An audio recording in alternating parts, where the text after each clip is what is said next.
একটু উপরে উঠে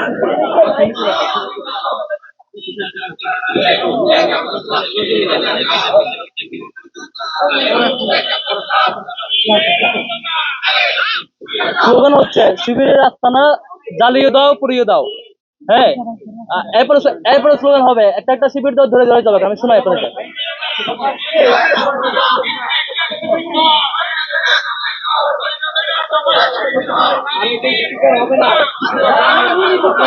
একটু উপরে ধরেন ভাই।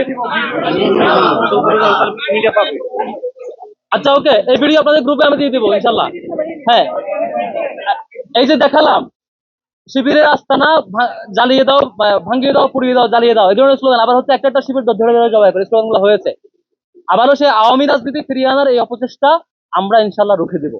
আওয়ামী রাজনীতি, আওয়ামী ফেসিবাদ আবারও নতুন মোড়কে আসবে, সেটি আমরা আমাদের জীবন থাকতে আমরা হতে দেব না। এই ক্যাম্পাসে সারা বাংলাদেশে একটি গণতান্ত্রিক প্রক্রিয়া রাজনীতির সূচনা হয়েছিল। সবাই সবার অধিকার নিয়ে শুরু করছিল, সবাই সবার কাজগুলো করছিল।